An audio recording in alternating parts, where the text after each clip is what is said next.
планете Земля одной из самых мистических точек называют Кавказ. Здесь объединяются начало и конец нынешнего человечества. Это одна из 3 вечных вершин, а также эзотерическая ось мира. Кавказ являлся священной землей в древних традициях, потому что это то самое место, где возродилось человечество после катастрофы потопа, и где оно сделало первые шаги к цивилизации.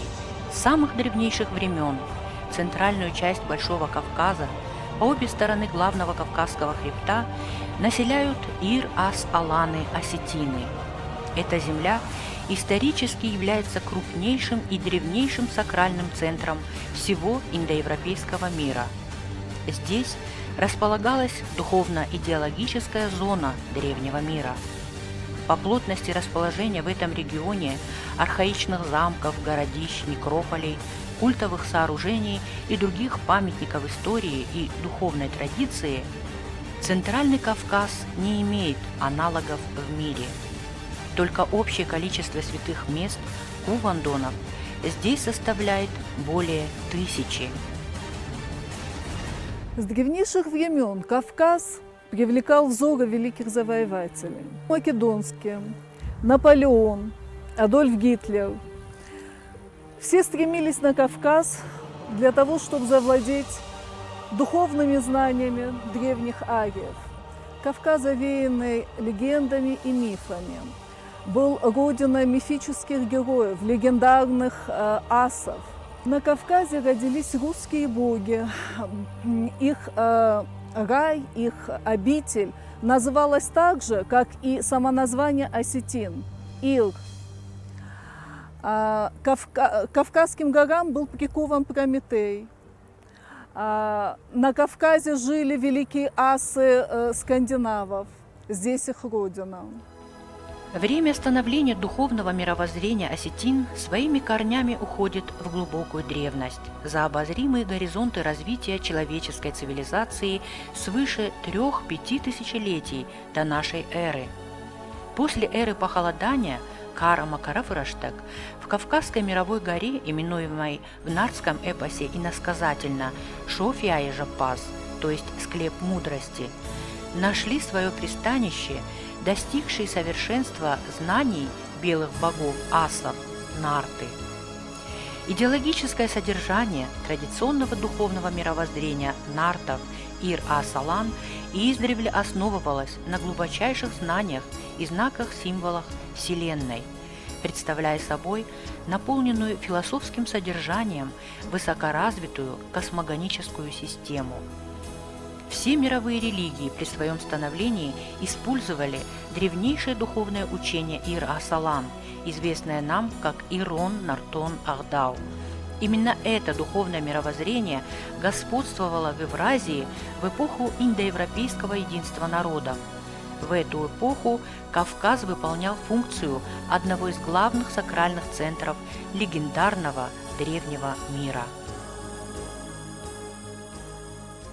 Понятие «ирон» обозначает и является божественным понятием, в котором заключен смысл всего сущего. То есть по библейской энциклопедии, по верованиям практически всех индоевропейских народов, и даже, как это ни покажется парадоксальным, в культурном духовном наследии, которое несут в себе представители японских островов, то есть японцы, Ирон – это название Бога. Одно из первых названий, с которыми человек разумный столкнулся на этой земле. В славянской мифологии Ирий – это небесное царство богов, славянский ведический рай, учрежденный Сварогом. В Ирии растут священные деревья. В Ирии собираются и пируют небесные боги. В небесном царстве живут также и славянские предки. Согласно нордическим преданиям, когда-то на земле жили асы, герои-полубоги, которые были родоначальниками скандинавских народов. В сагах вспоминается Асгард, откуда вышел с племенами асов их вождь Один. Скандинавские историки XIX века называют его аланом по происхождению, а современные осетинские ученые установили звучание его имени на родном языке как Уддан, от которого и произошло имя Один. 2 года в 2000 и 2001 годах археологическая экспедиция всемирно известного ученого-путешественника Тура Хейердала исследовала крепостное городище города Азова. Гипотеза Тура Хейердала состояла не только в том, что верховный бог Скандинавии Один был родом из города асов Асгарда и что среди асов зародилось племя викингов, а в том, что с юга на север Европы пришла группа людей во главе с Одином, которая стала элитой общества. Это подтверждает и Снорри. Он говорит, что у Одина было королевство в устье реки Тана, на левом берегу, а народ назывался народом ассов. Он говорит, что место, где Один жил, было местом поклонения, местом жертвоприношения. Слово «хов» в норвежском языке служит для обозначения понятия «большой храм». Поэтому весьма вероятно, что Азов — это Асхов, ведь люди, которые жили здесь и происходили от аланов, назывались ассами. Специалисты ведущих университетов и научных центров стран Западной Европы, азиатских стран, Китая проводят широкомасштабные исследования уникального наследия Ир-Асалан-Осетин, включающие изучение и преподавание его сакрального языка Ирон-Авжак. Сегодня осетины – единственные носители языка легендарных скифов, сарматов и алан, единственные приверженцы прамонотеистического духовного мировоззрения Ирон-Ахдау. Данное мировоззрение зафиксировано в Нартиаде и других сакральных текстах Сарсиаты Таурахта, Даризанты Качта. А вся горная часть территории Алании с древнейших времен выступает в качестве единого священного храмового комплекса, в котором была установлена Всевышним строгая иерархическая структура. То есть вся горная территория Осетии, согласно старинным преданиям, была поделена на ущелья, каждая из которых была отдана Богом под покровительство определенных зуаров. Таким образом, каждая составная часть храмового комплекса священных гор Осетии имеет своего небесного покровителя и является табуированной с доисторических времен. У наших действительно великих предков не было понятия «религия» в сегодняшнем толковании этого слова. Им не нужно было во что-то верить, они знали, как все устроено во Вселенной и как все работает. Это был их образ жизни, культура, менталитет. Об этом свидетельствуют знаки и символы, оставленные ими потомкам. В осетинской этнической традиции танцы выстроены по принципу мандалы, жертвенники выстроены по принципу мандалы. Мандала является очень распространенным символом. И, конечно же, это чудо. Народ примитивный не мог создавать символов универсальных, не мог создавать. Это создавал народ, который владел удивительными космическими знаниями. Доказательство тому, каким образом данная культура, данная духовная культура распространялась от океана до океана, свидетельствует зиккурат, как проекция устройства Вселенной, расположенной в селении Лисри, где мы и находимся. Если вы обратили внимание на конфигурацию данного зиккурата, то можно смело утверждать о том, что это точная копия того зиккурата, который находится в настоящее время на священном Байкале, на одной из самых сакральных территорий Восточной Сибири, острове Ольхон. То есть данная культура, как говорят исследователи, которые занимались изучением данного вопроса еще в императорской России, об этом говорили профессора Санкт-Петербургского и Московского императорского университета, также их зарубежные коллеги, о том, что эта культура носила глобальный характер, то есть господствовала на всем евразийском пространстве. Помимо этого величественного культового комплекса, в Осетии встречаются и много других древних зуаров, имеющих форму зиккуратов, то есть многоступенчатых культовых сооружений. Они бывают разных размеров, но, к сожалению, плохой сохранности, так как осетины, унаследовавшие их, потеряли сакральный смысл, вложенный в символику архитектурного строения. Между тем, на языке символизма зиккурат несет идею храма горы, воспроизводя небесную вершину. При этом наружный замкнутый круг из камней, согласно древним космогоническим текстам, символизирует Вселенную, квадратная тумба – Землю, наш материальный мир. А третья, центральная стела символизирует дух, пронизывающий Землю. Прекрасно зная устройство космоса, нарты-асы как бы заново создавали Вселенную в миниатюре. В Южной Осетии был найден свастический знак, зооморфный свастический знак в виде волка, крыльев орла и лап кошачьего животного. Как он появился? Одна из бомб попала в Зуар. Зуар был разрушен. И когда его пытались восстановить, стали разбирать, и в пол Зуара оказался замурован вот этот вот знак. Знак, конечно же, непростой. Это не какая-то такая фантазия древних художников, не поддающаяся расшифровке.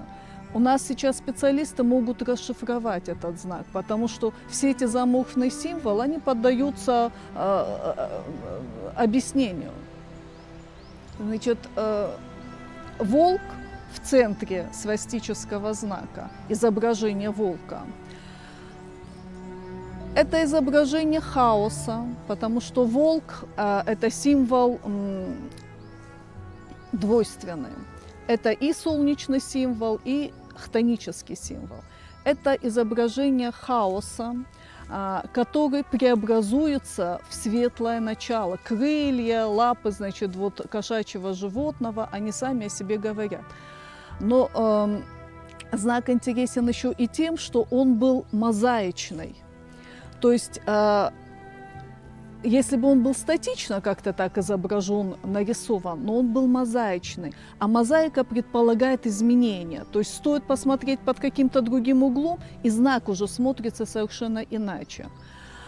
А иначе это уже совершенно другое прочтение. Здесь уже может быть прочтение солнечного знака.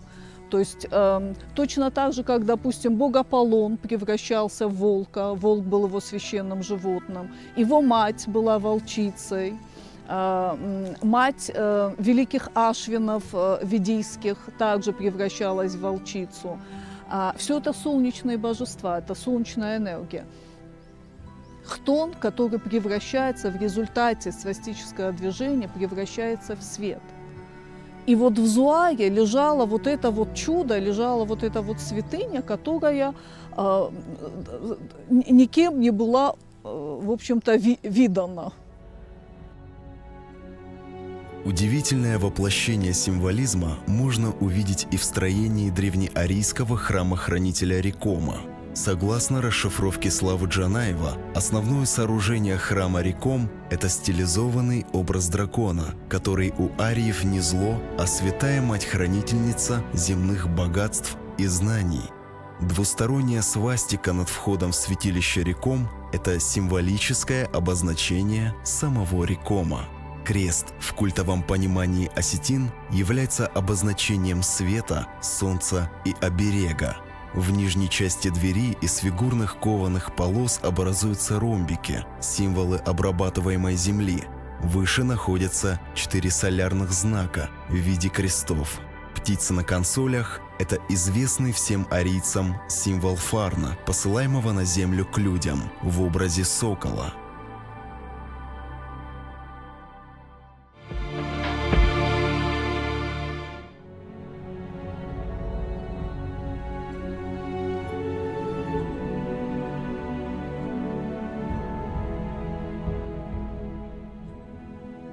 на цилиндрической шумерской печати, вот это же точно такой же знак. Восьмиконечная звезда, солнце и месяц. Совершенно ясно, что это не может быть случайностью.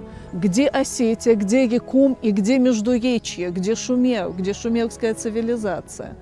Значит, речь идет о каких-то единых, глубоких, древних истоках вот этой вот культуры. И она сохранилась. Вот она, пожалуйста, смотрите, в Рекоме мы ее наглядно видим. Никто не может объяснить, что это такое. Но то же самое есть и, значит, на шумерской печати. И мы можем предположить, что это означает, что означает этот язык, язык вот этих вот знаков. А восьмиконечной звездой всегда изображалась богиня, великая богиня. Богиня Исида в Египте, богиня Иштар в Шумере, у нас наша Шатана. У нас в эпосе есть сюжет, где Шатана берет деревянного конька и на одной его стороне рисует солнце, а на другой полумесяц. А сама она есть эта звезда. Вот. То есть вот эти вот соответствия, они совершенно удивительны. Но еще больше меня удивило соответствие с другой шумерской печатью, где изображаются боги, которые создают человека. И что бы вы думали, создают они человека на маленьком фынге на 3 ножках. Этому фынгу, этой печати шумерской, не менее 5000 лет. Фынг дошел вот в том же самом виде. Там даже вот видно, что Бог стоит на коленях над этим столом. То есть там размер фынга такой же, который мы привыкли видеть в осетинской традиционной культуре. И на этом фынге стоит, значит, сосуд, в котором месится глина, наверное, а рядом сидит богиня с созданным ею человеком. Еще много тайн и загадок хранят наши горы. Пока ученым не удалось разгадать смысл знаков-символов, оставленных предками на стенах башен и укреплений. Так остаются непрочитанными многочисленные петроглифы в бывшем в древние времена укрепленным городом, удивительном по красоте и мощи, а ныне покинутом жителями селения Самыти в Куртатинском ущелье.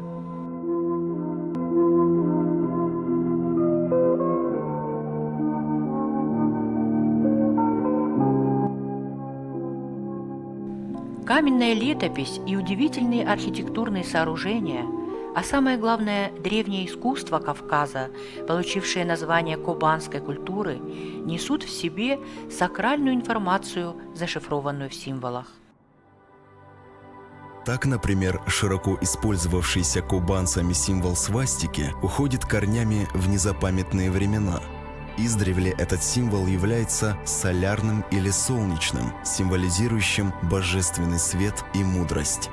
Это универсальный постулат, на котором основана вся проявленная Вселенная.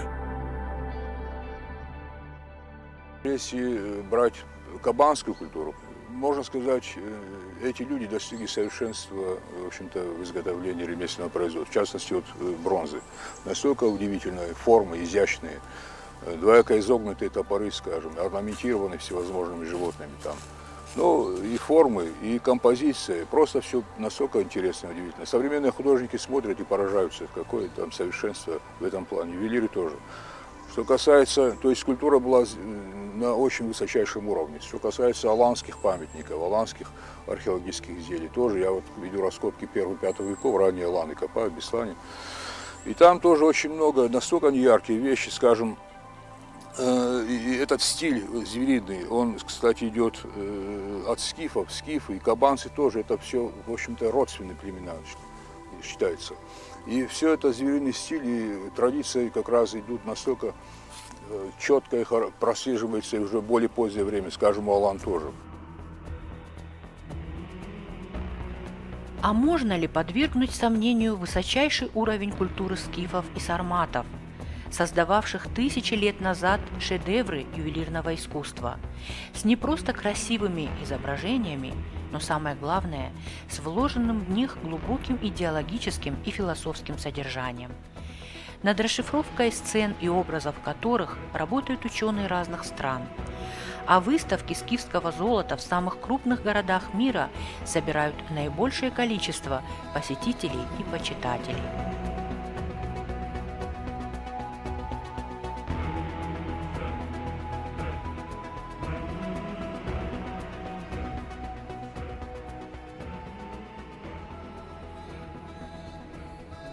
Ирас-Аланы, скифы и сарматы были рассеяны по всему миру и могли бы остаться жить в любой части света. Однако случайно ли, что они выбрали именно Кавказ для сохранения идеологии асов-нартов? Горы Центрального Кавказа явились для них самой укрепленной природной крепостью, которую никто никогда не смог покорить. Здесь издревле господствовала и совокупная сила многочисленных святых мест, каналов связи с высшим миром. И именно здесь, благодаря своей изолированности, народ сумел сохранить, передавая из поколения в поколение веренные ему тайны, зашифрованные в нартиаде, в традициях и обычаях. Сейчас, когда начинает спадать полог тайны, покрывавший наследие великих асов, становится понятным пророчество нартов, когда они говорили, что знают о наступлении времен, в которые забудется хатиакский язык, то есть умение посвященных читать тайный смысл знаков и символов, что народ Ир рассеется по белу свету. Но настанет час, когда найдутся истинные наследники нартов-асов, которые с помощью притч заповедей вспомнят хатиакский язык, то есть научатся понимать универсальный язык символизма. Именно они и прочитают зашифрованные послания предков. В астинской традиции гора считается символом духовного пути, пути посвящения. В горе, в пещере родилась великая нартская героиня Шатана. Из горы, из камня родился нартовский герой Сослан, герой солнца. Вся жизнь нартовского общества, так же как и общества осетинского, вращалась вокруг этого сакрального центра. Гора была сакральной осью и центром жизни и нартов, и осетин. Вот эта мистерия жизни, которая вращалась в свастическом движении вокруг сакрального центра, вокруг горы, она продолжается и сегодня. Для нас и сегодня горы наши являются духовной святыней, духовными центрами. Великолепные, разбросанные по нашим ущельям зуары и есть те ступени сакральной школы древних асов, по которым изучали школу жизни. При присоединении Осетии к России, когда российское правительство направило в Осетию исследовательские географические партии, то в Алагирское ущелье их не пустили, мотивируя тем, что места сакральные и туда просто так приходить нельзя. Практически в каждом ущелье, в каждом обществе были такие места, где находились вот такие центры духовные, можно так сказать, в которые в обычный день или просто так заходить было нельзя, и могли заходить или посвященные, или люди могли попасть туда во время праздника.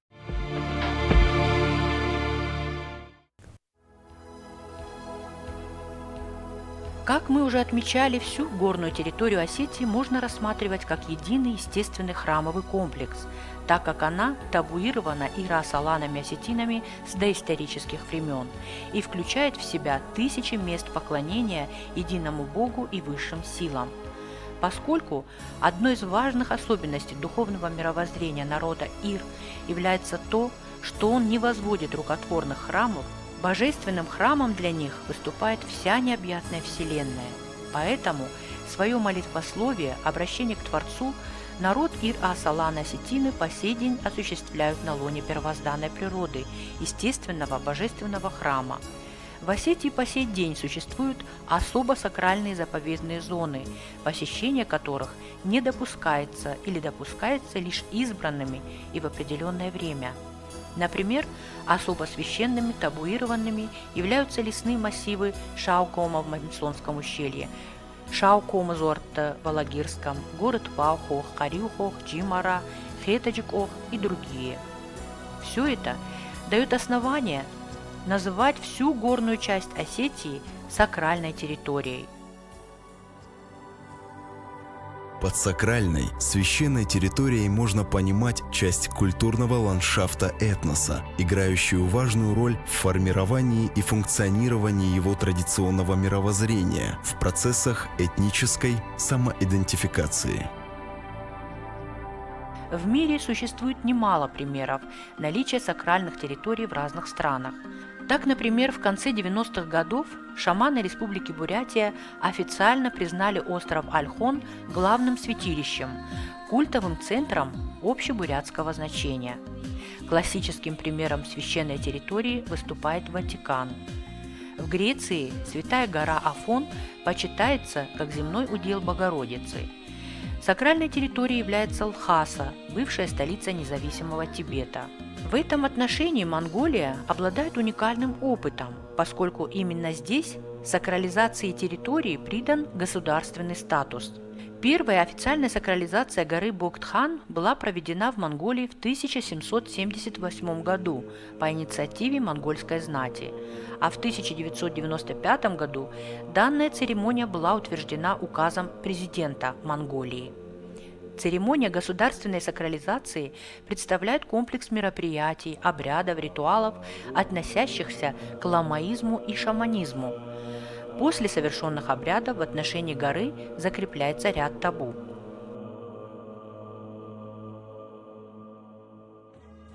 А в республике Мари-Эл священным объявлены многочисленные рощи. Веру марийцев часто называют язычеством, но сами марийцы этот термин отвергают, говоря, что они молятся богам, а не деревьям. Сейчас используется термин «марийская традиционная религия», а храмом для марийцев является священная роща. Марийцы – единственный в Европе народ, существенная часть которого не приняла ни ислам, ни христианство. В священной роще марийцев нельзя говорить громко, нельзя сквернословить, ломать ветки, справлять нужду. Сюда запрещено заходить женщинам в известный период. Употребление на святых местах и в пределах ареала их действия спиртных напитков расценивается как святотатство. В рощах поразительная чистота. Сюда нужно приходить с чистыми мыслями, помывшись предварительно в бане, одевшись во все чистое и светлое. До моления никто не смеет отведать ни мяса, ни супа жертвенного животного. Молитва обставляется целым рядом церемоний и ритуалов. Главное условие пребывания в священной роще – чистота души и тела. Не правда ли, все это знакомо нам, осетинам? И не говорит ли это о едином источнике космогонических знаний, явившихся основой для проведения священных ритуалов монголами, бурятами, марийцами, но прежде всего нами, осетинами, которые должны, как никто другой, в этом мире соблюдать заветы нартов-асов. Самым показательным в этом отношении на сегодняшний день в Осетии является проведение праздника Рекома-Барагвон с участием той части молодежи, которой удалось осознать, какое великое наследие им оставили предки. Если говорить о Ахдаве, это не просто свод правил жизни, а о том, что это, скажем так, жизненные правила основаны на высоких знаниях. И человек, который просто смотрит на это вначале, как бы скажем, на бытовом уровне, можно не понять просто, потому что они помимо того, что основаны на высоких знаниях, они очень приспособлены к жизни. Можно сказать, что, как я думаю, могу так сказать, что некогда высокие знания люди перенесли в бытовой уровень. И уже в быту передавались какие-то сакральные вещи в очень простом формате. И насколько человек развит, насколько человек проникает вглубь, насколько у него высокий потолок, настолько он понимает суть того или иного действия. Находясь сегодня в этих красивых, благодатных местах, где родились и выросли наши предки, где нам оставили немало памятников, которые говорят о нашем великом прошлом, заслуживающем большого внимания и уважения, хочется обратить внимание на то, сколько святых мест у нас в Осетии есть. В данном случае вот здесь сегодня мы находимся в селении Лисри. Конечно, оно уже давным-давно брошенное, остались вот памятники так называемой старины, но это памятники нашей великой культуры, нашей арийской культуры, о которой, конечно же, мы должны не просто знать многое, если не все, то хотя бы не забывать. Но, к сожалению, мы на сегодняшний день об этом стали просто забывать, а многие просто даже не знают, кто мы такие есть на самом деле. Хотелось бы обратиться к своим соотечественникам, чтобы они не забывали, хранителями и носителями какой великой культуры они являются, и на какой благодатной святой земле они живут. Здесь, на Кавказе, издревле находились уникальные знания ариев. И находились, и находятся, я хочу сказать, потому что никто не отнимет у нас наш эпос, который является, еще раз повторяю, ключом к пониманию сакральных текстов всех остальных народов индоевропейских. Никто не отнимет у нас наши горы, в которых находятся наши священные места, наши зуары, наши священные рощи. И пока живы осетины, никто не отнимет у них их язык. Я очень верю в то, что когда-нибудь все эти памятники, все эти артефакты заговорят языком, на котором говорили древние арии, священным языком асов, хатиакским языком, которым в нартском эпосе владеют выдающиеся нарты. Не все нарты владеют, только выдающиеся нарты. Язык богов, язык посвященных. Был Винсент Мун, он снимает аутентичную музыку, этническую, и интересуется не только музыкой, но и корнями, откуда она происходит. Он был очень удивлен осетинской музыкой, осетинскими корнями. Когда мы начали рассказывать, что есть песни, исполняемые на праздниках, есть древние сказания, кадаги, которые тоже исполняются под аккомпанемент, он очень заинтересовался этим, спрашивал, откуда это происходит, что углубился в миропонимание осетинское.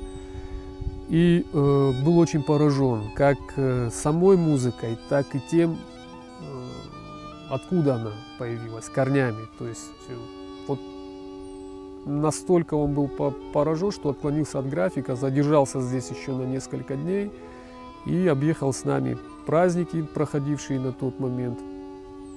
Мы ему показали, что как проходит. В общем, он был восхищен не только осетинской музыкой, но и осетинской духовной культурой.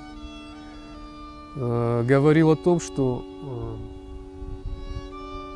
побывал во многих странах мира, и практически везде есть связь, есть схожие моменты. Но только в Осетии вот он увидел настолько сохранившуюся структуру, как бы цельную. И постоянно задавал один и тот же вопрос. Почему вот у соседей не сохранилось, а у вас сохранилось?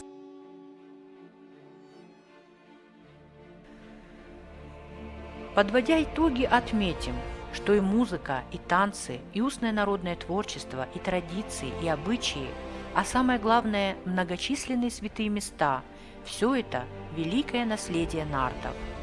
В этих намоленных местах проходили древние мистерии, и здесь же ждут своего часа еще не раскрытые тайны. Поэтому и назрела необходимость признания всей горной части Северной и Южной Осетии как сакральной священной территории, с соответствующим осознанным, ответственным и благоговейным отношением к ней как самих осетин, так и представителей других народов, посещающих эти места. Официальное придание табуированным территориям горной части исторической Алании статуса сакрального центра общеарийского значения представляет собой единственную реальную возможность отнесения данной территории к части всемирного культурного наследия, находящегося под патронажем Организации Объединенных Наций. Согласно федеральному закону номер 73 об объектах культурного наследия, культовым объектам и сакральным территориям народов Российской Федерации гарантируется государственная охрана.